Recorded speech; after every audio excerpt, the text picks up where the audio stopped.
So welcome back to Burn and Barrel, and today we've got another review for you. And today is going to be a product that, or not a product, a distillery that I have enjoyed a lot of their products before, and I've actually done, I think, at least one. I may have done two. I'm trying to look right now. I think two, but I can't think of what the second one is. But I believe I've done two of their products before, and of course, as you can see, I'm talking about Green River. But what's so special about this one is that this is not any of their batch products. This is a single barrel, and specifically this is a pick. And so I wanted to do this one because I've not done a lot of picks before, and obviously picks are going to be very specialized between who you go with, where you get it, which distillery, how they do their barrel picks. But I also wanted just to kind of talk a little bit about that, and specifically talk about the store I got this from. So just to kind of hit an all-encompassing thing. So just a little bit first, if you are kind of new to whiskey in general, typically what you get with a lot of your products are going to be small batch, which means they're just going to be a batch of barrels they put together to combine to get until they get that exact flavor that they're wanting to go for. So you can be almost guaranteed every single bottle that they produce from that small batch is going to be the exact same tasting. Now, the difference is with a single barrel, as you might imagine, is that it's from a single barrel. And that means every single barrel you get of this will probably be different, especially if they tell you bottle numbers on usually the front of the label or the back or whatever. They'll usually tell you a bottle or a barrel number, so you can kind of get that idea of if you and a buddy of yours get the same barrel number, then you'll probably have a very similar experience versus somebody who gets something different. Now, taking that a step further is a lot of stores do what's called barrel picks.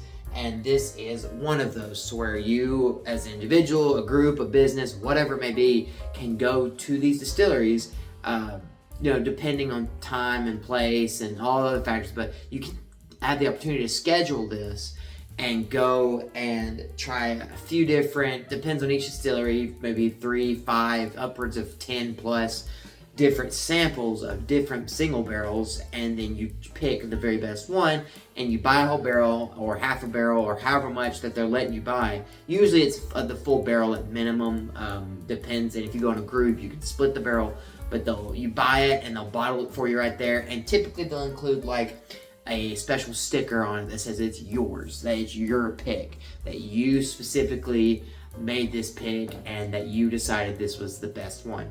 So that's just a quick overview of what single barrels are if you're new to this kind of thing.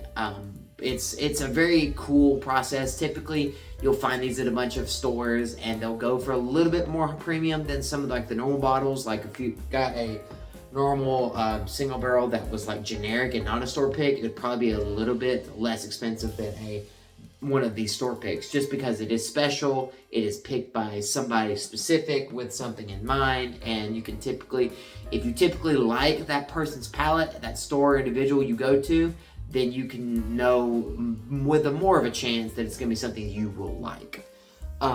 So all that to say that I am very excited about this one specifically because this is, of course, like I was talking about earlier, the Green River single barrel, and this is picked by Rome Liquor, which I've talked about them in the past few videos because of some of these bottles I've gotten from there.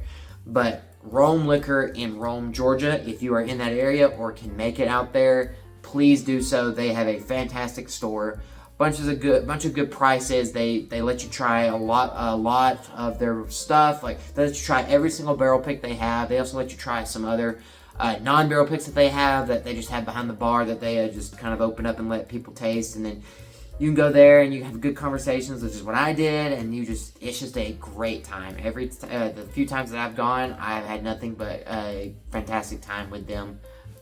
So very excited about this. But yeah, as you can see on the top, it's got a little bit of a little green label, telling you a little bit about where it's from, and obviously you've got this front label here, and then a little bit on the back talking about Green River as well. But Green River, if you don't know, is out of Owensboro, Kentucky. This is distilled and bottled by them, so it is fully theirs. This is a really cool looking bottle. Of course, you got like the iconic horseshoe on the bottom for Green River. And this is a sour mash whiskey. It is their cask strength bourbon. It is non-chill filtered, as it says here on the back. So there is no chill filtering whatsoever, which in my opinion, leaves a little bit more flavor in it. But, you know, that's a topic for another day. And this is 127 proof. So this is a up there proof. Definitely good stuff. I've tried, like I said, I've tried Green River stuff before, and I've enjoyed it. And so I actually already got to try this because I went to the store and I actually got to give a pour of this before I bought it, and it was fantastic, which is what led me to buying it. So I have tried this before. Do I remember what it tastes like? Not really, which is why I'm ready to do a full review of it with a full pour instead of just like a little sample pour. But yeah, I am very excited about this. Very excited because it was only $60 for this whole thing, and I thought with the taste I got there at the store, combined with the $60 price tag, you just couldn't go wrong with it. So, with all of that talking out of the way, let's just go ahead and get right into this review. Now, I don't believe this is age stated, so I don't know the age on here. I don't think it says it at the very least, which is fine, but it's going to be at least 4 to 6 years, I believe. If I remember correctly from the guy at the store, I want to say it was maybe a 6 to 8 year product, but at least around that area. So the color here, pretty good. As you can see here in the color of the light, it's a little bit has a little bit of a darker hue to it. Nothing super dark. The bottle itself, obviously you can see, has a nice color to it as well. Nice deep caramel color, but not super dark and just completely giving away a super high age standard or anything like that. So being Kentucky, obviously you're gonna get about your average sort of aging, but yeah, again, color doesn't mean a lot, but in this case, it's got a medium-ish kind of color to it. So let's just go ahead and get, ooh, I just spilled some everywhere. Let's just go ahead and get right into the nose. So yeah, I remember seeing or smelling this nose at the store, and it immediately caught my attention. I mean, you do not have to even get your nose far, because like if I do this, like that is strong, so I have to kind of stay up here. It is a full-bodied nose, that is for sure. I mean, I'm getting a little, I mean, definitely deep caramel notes. That much is for sure. Even a little banana, a little caramel. It reminds me of those banana Laffy Taffies, like that kind of like the way it smells and tastes. That's how I'm getting a little bit of that in here. Definitely the caramel too. I mean, that's super nice in there. It smells slightly dusty, like a little bit, like a little dusty, like a dusty shelf, old basement type thing. Which is interesting because this is, I don't believe this is a super old product, but it does have a little dusty quality to it. But yeah, it's just like nice, and there's nothing bright about it. It's just darker, but it's not super dark. It's definitely a medium darkness, but man, does it have some good qualities in there. I'm digging that a lot. So well, yeah, let's just go ahead and get right into the palate.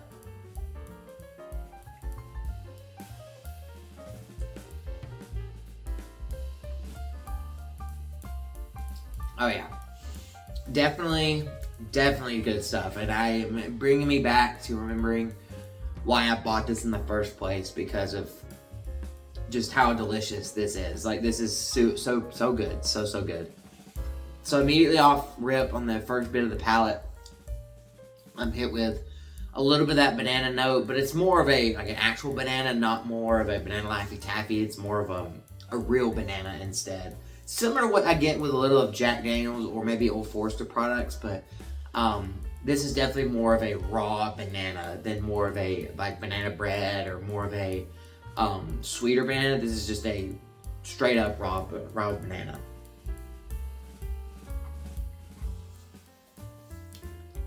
And it is really good. Like, raw banana there, and it transitions into, get a little bit of that carameliness too, get a little caramel in there as well. That's definitely not lost on it. It's super, super nice.